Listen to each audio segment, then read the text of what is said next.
तीर्थंकर अरहंत प्रभो वीतराग भगवान स्वीकारो मेरी वंदना भवतारक जलयान परमेष्टि की वंदना शमन करे भवताप स्मरण मनन से चेतना जागे अपने आप। श्रद्धालु जिज्ञासु श्रोताओं, पर्वाधिराज पर्युषण महापर्व का छठा दिन प्रारंभ हुआ। आप सबके लिए साध्वी द्वय की तरफ से इस मंगलमय पर्व की मंगलमय शुभकामनाएं। ये पर्व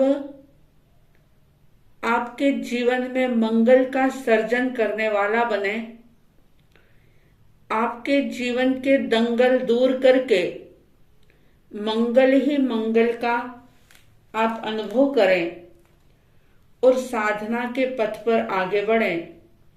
ऐसी साध्वी द्वय की तरफ से मंगल भावनाएं। जीवन को पवित्र बनाने के लिए पवित्र अंतगढ़ सूत्र का वर्णन किया जा रहा है, स्वाध्याय हो रहा है।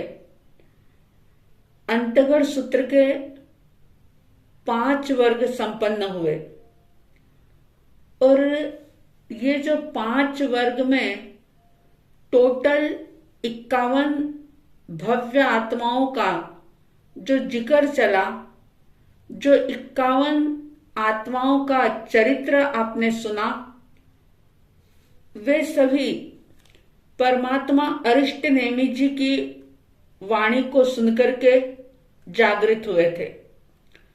अब ये छठा वर्ग जो प्रारंभ हो रहा है और इसके आगे के जो वर्ग हैं वो भगवान महावीर स्वामी जी की वाणी को सुनकर के इन आत्माओं ने अपना कल्याण किया था। तो अब इसमें भगवान महावीर की दिव्य देशना की बात आती है। सुधर्मा स्वामी जी से जम्बू स्वामी जी ने पूछा था और जम्बू स्वामी जी के पूछने पर सुधर्मा स्वामी जी ने फरमाया था कि हे जम्बू, इस अंतगढ़ दशा सूत्र के छठे वर्ग में 16 अध्ययन कहे गए हैं। उन 16 अध्ययनों के नाम मकाई, किंकम, मुद्गर पाणी, काश्यप, क्षेमक, धृतिधर, कैलाश, हरिचंदन, वारत्त, सुदर्शन, पूर्णभद्र, सुमनोभद्र, सुप्रतिष्ठ, मेघ, अतिमुक्त और अलक्ष्य। इस प्रकार से ये 16 अध्ययन हैं।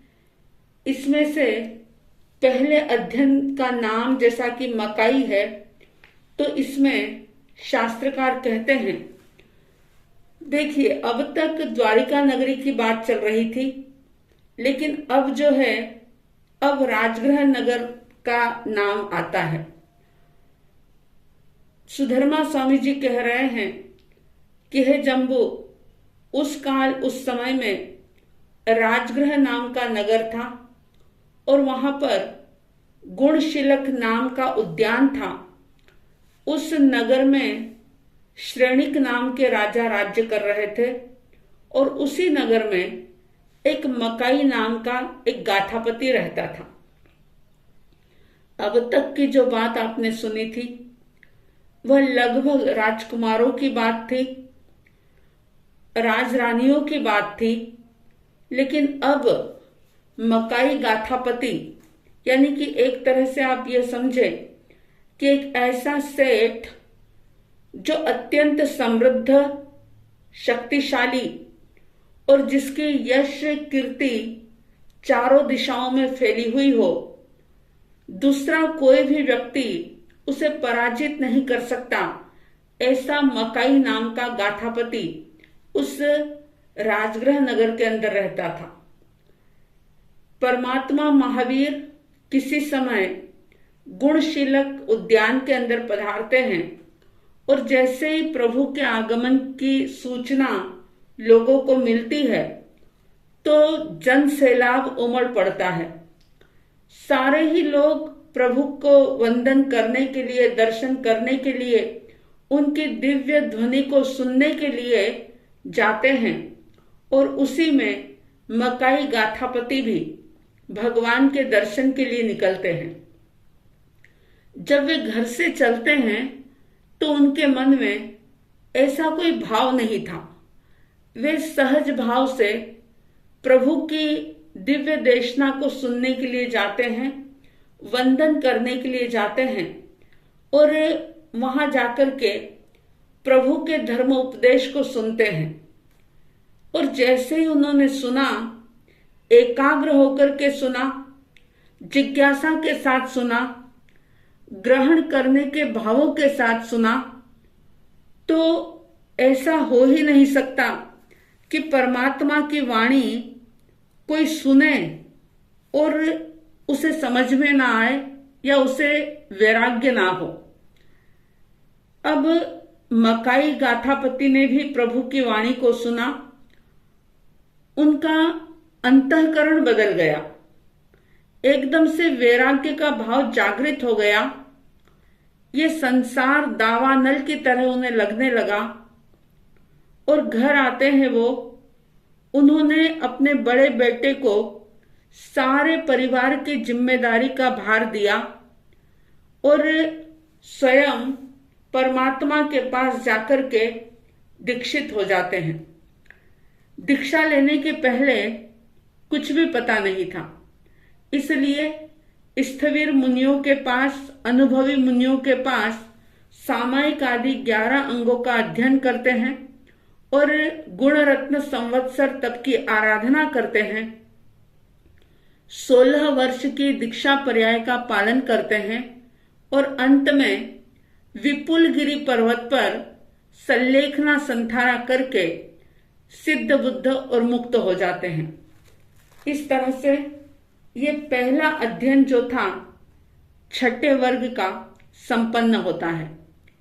दूसरा अध्ययन जिसका नाम है किंकम, किंकम गाथापति का इसके अंदर वर्णन है। वे भी राजगृह नगर के ही रहने वाले थे।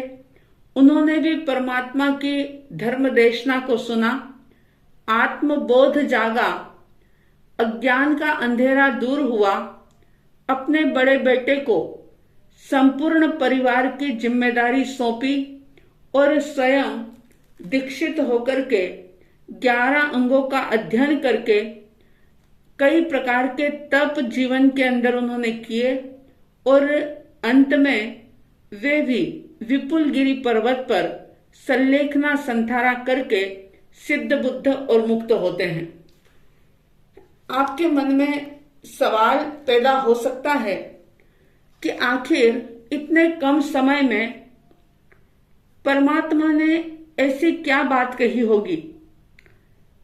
तो हम ऐसा जान सकते हैं, समझ सकते हैं, अनुमान लगा सकते हैं कि प्रभु ने यही कहा होगा, तू नहीं पुद्गल, तू ना विनाशी, अजर अमर तू तो सिद्धों का वासी। तू नहीं पुद्गल, तू ना विनाशी, अजर अमर तू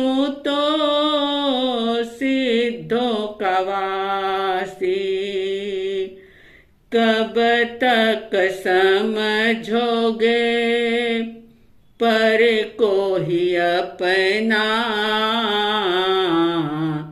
समझो स्वरूप सच्चा शिव सुख वरोगे।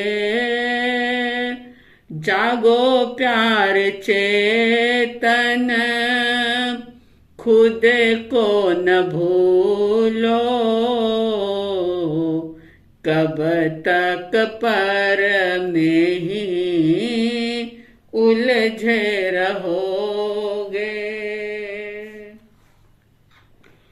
प्रभु की इस प्रकार की वाणी का आपने हमने भी चिंतन करना चाहिए और पर से हट करके, पुद्गलों की दुनिया से थोड़ा अलग हट करके अपने बारे में सोचना चाहिए। छठे वर्ग के 2 अध्ययन संपन्न हुए। अब तीसरे अध्ययन के अंदर, जिसका नाम है मुद्गर पाणी, इस अध्ययन में शास्त्रकार कहते हैं कि राजगृह नाम का नगर, गुणशीलक नाम का उद्यान और उस राजगृह नगर में श्रेणिक राजा राज्य कर रहे थे। उसी राजगृह नगर के अंदर एक अर्जुन नाम का माली भी रहता था, जो बड़ा ही ताकतवर था, हृष्टपुष्ट था और उसका एक बगीचा भी था जिसमें अलग अलग मौसम के, अलग अलग ऋतुओं के अलग अलग प्रकार के फल फूल होते थे। सुंदर और सुगंधित फूलों से उसका बगीचा बहुत ही सुंदर लगता था। अर्जुन की पत्नी, जिसका नाम बंधुमती था, वह भी सुशील थी, सुंदर थी और उनका रोज का नियम था कि वह सुबह उठ करके स्नान आदि करके उसी बगीचे में जो उनके कुल देव मुद्गर पाणी यक्ष का मंदिर था, उनकी पूजा करती थी और उसके बाद वे अपनी आजीविका चलाते थे, यानी बाद में अपना दूसरा काम करते थे। अब उसी राजगृह नगर में एक ऐसी उच्छृंखल व्यक्तियों की मित्र मंडली थी जो ललित नाम से प्रसिद्ध थी और उनको राजा की तरफ से कुछ विशेष छूट मिली हुई थी। किसी समय में उन्होंने राजा का कोई कठिन कार्य कर दिया था, तो उस एवज में राजा ने उनको थोड़ा निर्भय कर रखा था। अब देखिए, समाज में, परिवार में जीवन की सुरक्षा के लिए कुछ मर्यादाएं बहुत आवश्यक होती है। यदि जीवन में अनुशासन ना हो, मर्यादा ना हो, तो ऐसे में जीवन में कई प्रकार की अस्त व्यस्तताएं आ जाती है, उलझने बढ़ जाती है। और इतना ही नहीं, कई प्रकार के अपराध जन्म लेने लग जाते हैं, कई प्रकार की हत्याएं, अलग अलग प्रकार के कांड होने लग जाते हैं। तो जो स्वच्छंदाचारी होता है, ऐसा व्यक्ति पूरे राज्य में एक प्रकार की अव्यवस्था फैला देता है और उसको रोकना, उसका दमन करना राजा का फर्ज होता है, कर्तव्य होता है। लेकिन एक बार ऐसा हुआ कि वह अर्जुन माली, जो अपने बगीचे में फूल चुनने के लिए जाता है, और अचानक ही वहां पर ये मित्र मंडली, जिन्होंने अर्जुन माली की पत्नी को भी देखा और उसे देखकर वे पहले से ही उस पर मोहित हो रहे थे, अपने मन को वे काबू नहीं कर पाए और उन्होंने उस वक्त अर्जुन माली को बंधनों में बांध दिया और अर्जुन माली के सामने ही उनकी पत्नी के साथ ज्यादती की, गलत व्यवहार किया। जब अर्जुन माली ने ये सारा अत्याचार अपनी आंखों के सामने देखा तो उसे राजा पर भी गुस्सा आया, और राजा पर ही नहीं बल्कि जो उनके कुलदेव मुद्गर पाणी यक्ष थे उन पर भी उसे बहुत क्रोध आता है, गुस्सा आता है। और ऐसी परिस्थिति में वो बोलने लग जाते हैं, कहने लग जाते हैं कि ये यक्ष की मैं पीढ़ियों से पूजा करता आ रहा हूं, यानी मेरे पूर्वज जो थे वे भी इस यक्ष की पूजा करते, मैं भी बचपन से इसकी पूजा करता आ रहा हूं। पूजा करने के बाद ही मैं अन्न जल स्वीकार करता हूं। वे डायरेक्ट उस मुद्गर पाणी यक्ष से कहते हैं कि मैंने तो ये समझा था कि ये देव है, लेकिन अब समझ आ रहा है कि ये कोई देव नहीं है, ये तो सिर्फ एक लकड़ी का बूत है, इसमें कोई देव वेव नहीं, ये तो एक प्रतिमा है, सिर्फ एक ढकोसला है।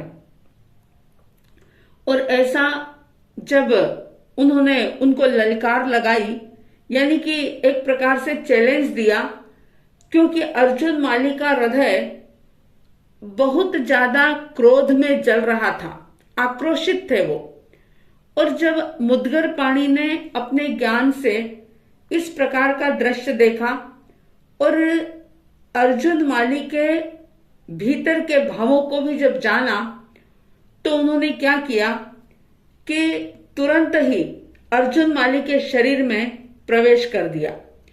अब जैसे ही वो यक्ष अर्जुन माली के शरीर में प्रवेश करते हैं, उसी वक्त अर्जुन माली जो थे उनका पौरुष जाग जाता है, एकदम ताकत आ जाती है शरीर में, सारे बंधन टूट जाते हैं और वह उस यक्ष के मुद्गर को उठा करके एक ही प्रहार में उन 6 मित्रों को और उसके साथ अपनी पत्नी को भी मिट्टी का ढेर बना देते हैं।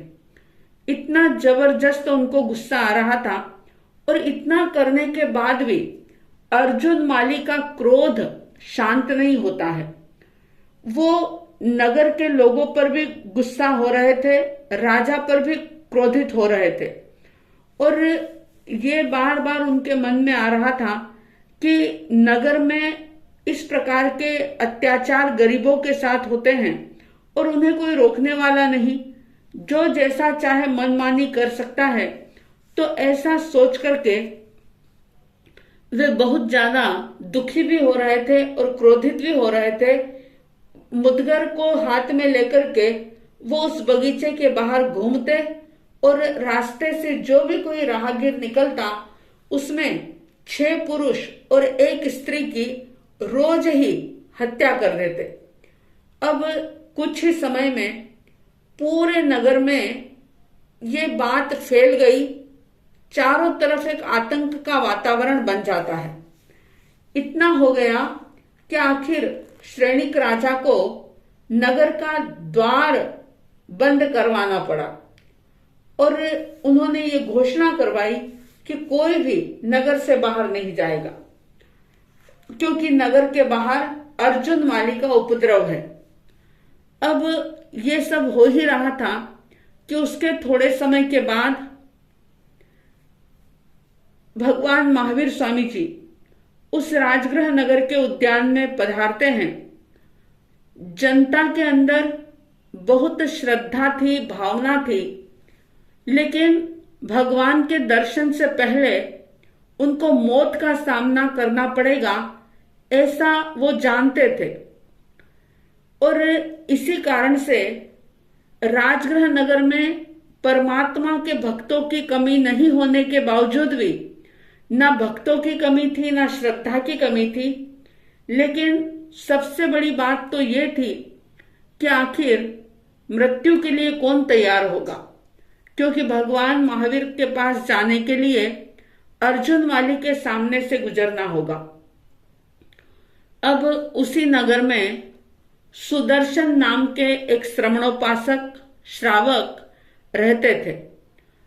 तो वे भी परमात्मा के परम भक्त थे जैसे ही उन्होंने भगवान के आगमन की बात सुनी तो वे दर्शन करने के लिए जाने की तैयारी करने लगे। उन्होंने अपने माता पिता के पास आकर के उनकी इजाजत मांगी। माता पिता हतप्रभ हो गए, आश्चर्यचकित हो गए और उन्होंने कहा कि अरे बेटा, तुम अकेले कहाँ जाओगे, जब तुम जानते हो कि नगर के बाहर अर्जुन माली, जो मनुष्य के खून का प्यासा बना हुआ है, भगवान के पास जाने से पहले तो वो तुम्हारी हत्या कर देगा। तुम अपने मन के विचारों को छोड़ दो। सुदर्शन अपने माता पिता को धैर्य बंधाते हुए कहते हैं कि देखो, मारना या जीवित रखना यह अर्जुन वाली के हाथ में नहीं है। इस बात की श्रद्धा हर इंसान को होना चाहिए कि मारना या जीवित रहना ये किसी दूसरे के हाथ में नहीं होता है। अपने आयुष्य कर्म से ही जीव जीता है। आयुष्य कर्म जैसे ही खत्म होता है तो हल्का सा कोई निमित्त मिलता है और व्यक्ति खत्म हो जाता है, मर जाता है, आगे के लिए प्रस्थान कर देता है। तो अर्जुन वाली का इतना उपद्रव देखने के बावजूद भी सुदर्शन की श्रद्धा में, उनके ज्ञान में जरा सा भी फर्क नहीं आया। माता पिता ने उनको बहुत समझाया, लेकिन फिर भी वो नहीं माने और आखिर उन्होंने अपने तर्क से, युक्तियों से माता पिता को राजी कर ही लिया।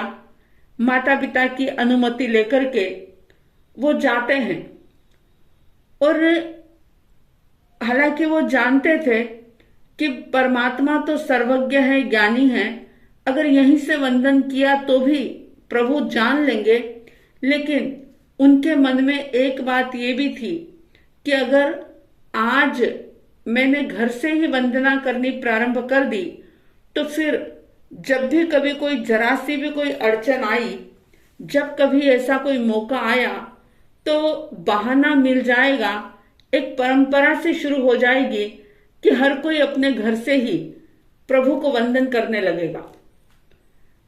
हालांकि माता पिता कुछ विचलित हो रहे थे, लेकिन सुदर्शन श्रावक के अत्यंत आग्रह करने के बाद उन्होंने आज्ञा प्रदान की। सुदर्शन श्रावक ने महाराजा श्रेणिक से भी आज्ञा मांगी। श्रेणिक राजा ने भी जब देखा कि धन्य है सुदर्शन का साहस और धन्य है इनकी श्रद्धा, तो उन्होंने नगर के द्वार खुलवा दिए और सुदर्शन सेठ आगे गए। जब वो आगे बढ़े तो थोड़ी ही दूर पर उनको अर्जुन माली, जो मुदगर को घुमाते हुए उनके सामने आता हुआ दिखाई देता है। अब जैसे ही सुदर्शन को उसने देखा अर्जुन माली ने, तो एकदम से उनकी तरफ दौड़ता है और सुदर्शन श्रावक ने भी देखा कि साक्षात मौत सामने आ रही है। मुदगर हाथ में लेकर के, इतना क्रूर रूप धारण करके ये व्यक्ति मेरे खून से अपनी प्यास बुझाने के लिए मेरे सामने आ रहा है।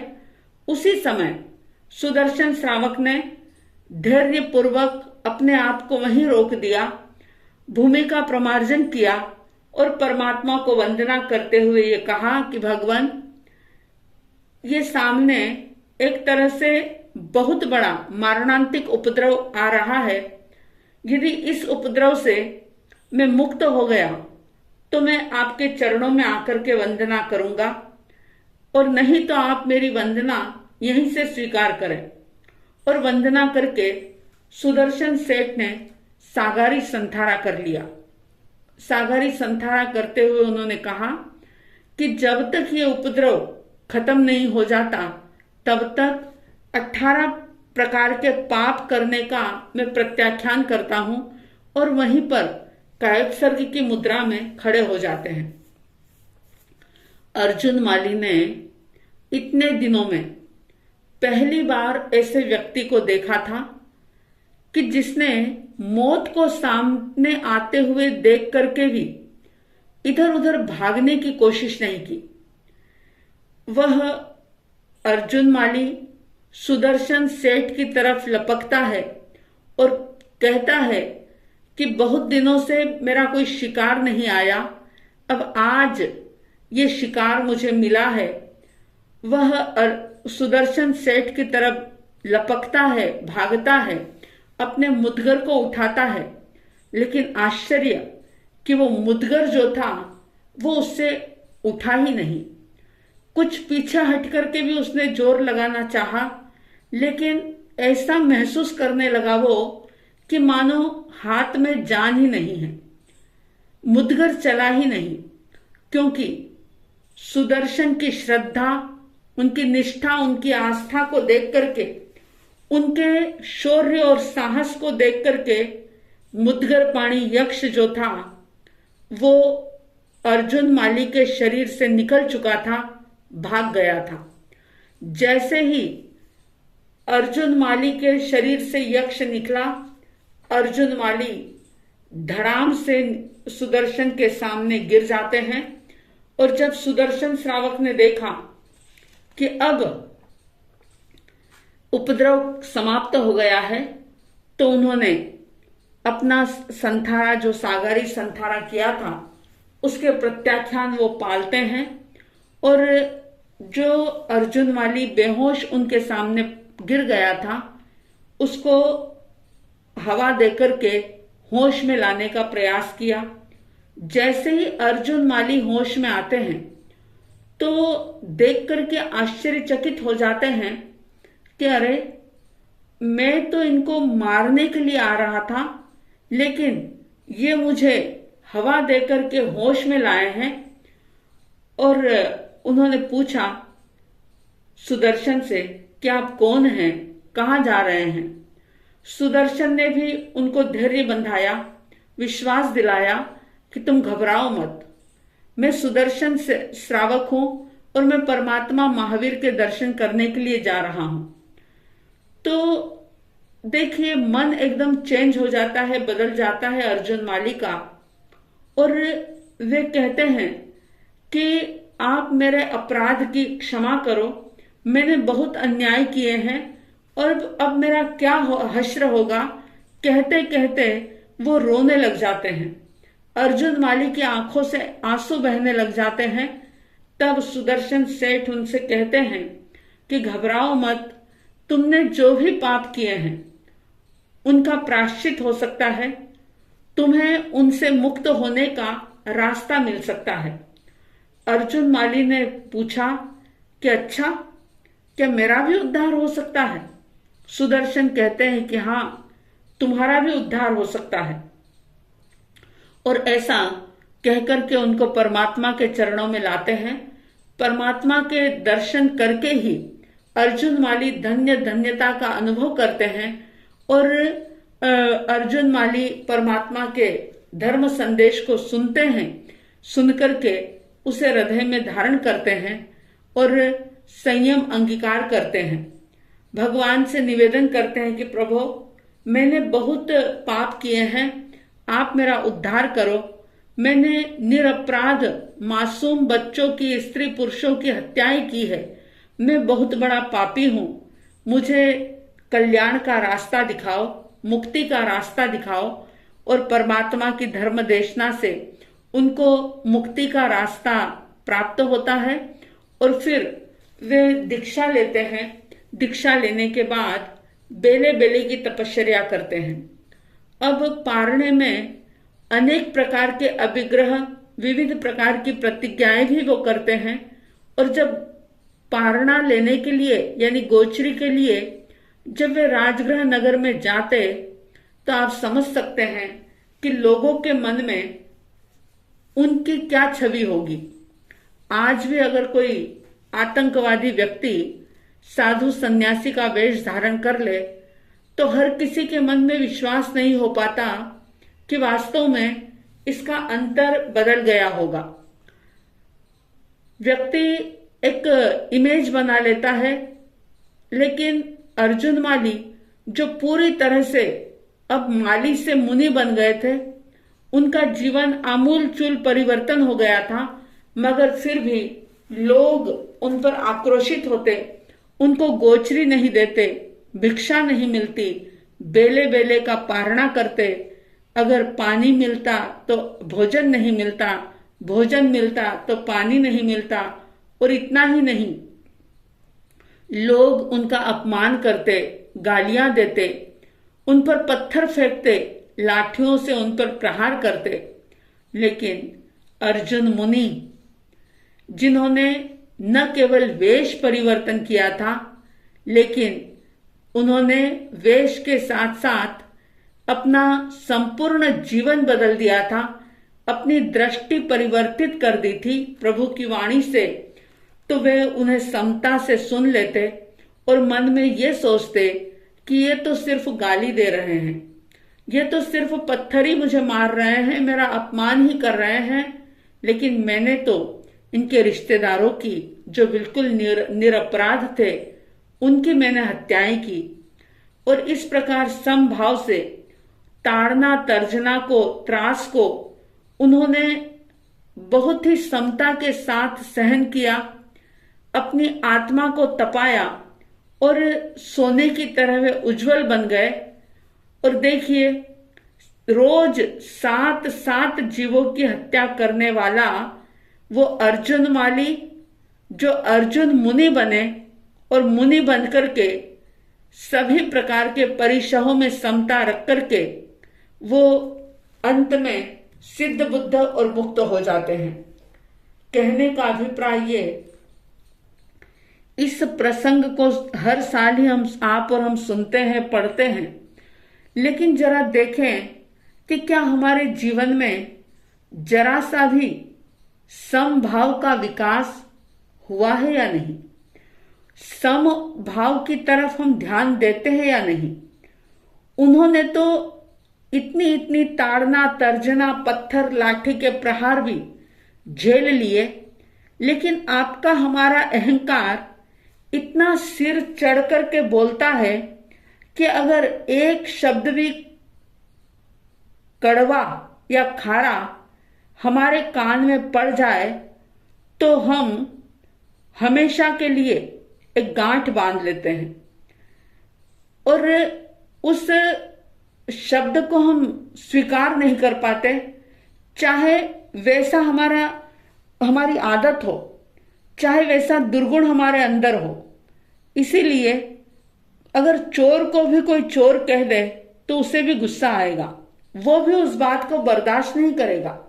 लेकिन ये शास्त्र हमें संदेश दे रहा है कि अपनी गलती को देखना सीखें, दूसरों की ओर उंगली ना करते हुए अपने को देखें, क्योंकि ये पर्व सिर्फ और सिर्फ स्वयं के परिवर्तन का पर्व है, ये स्वयं की आत्मशुद्धि का पर्व है। इस अर्जुन माली के आख्यान को सुनकर के जो भी भव्य आत्माएं अपने जीवन में समता भाव का विकास करेगी और हर परिस्थिति में एक सूत्र याद रखेगी कि ये मेरे ही कर्मों का उदय है। अगर अपमान मिल रहा है तो अपमान करने वाला व्यक्ति दोषी नहीं है, बल्कि मेरे ही कर्मों का ऐसा उदय है। अगर सम्मान मिल रहा है तो भी ये मेरे ही कर्मों का उदय है। बस इतना सा सूत्र भी अगर जीवन में याद रखा तो ना तो हम अहंकार के अंदर उछलेंगे और ना ही दीनहीन दुखी बनेंगे, क्योंकि जीवन में उतार चढ़ाव, हर प्रकार की परिस्थितियां आती रहेगी। हमारा उद्देश्य ये होना चाहिए कि इस जीवन में जितना ज्यादा हो सके हम कर्मों की निर्जरा करके मोक्ष के मार्ग को प्रशस्त कर लें, भव भ्रमण करती हुई अपनी आत्मा को इस जन्म मरण के चक्र से बचा लें, तो ही हमारा, आपका, सबका पर्वाधिराज पर्युषण पर्व मनाना और ये अंतर्गत सूत्र का सुनना सफल और सार्थक हो सकेगा। तो इतना सा सूत्र याद रखें कि ये मेरे ही कर्म का उदय है। बस इतना सा सूत्र भी आपके अंदर समता का, शांति का भाव जगा देगा और आप नए कर्म बंधन करने से बच जाएंगे।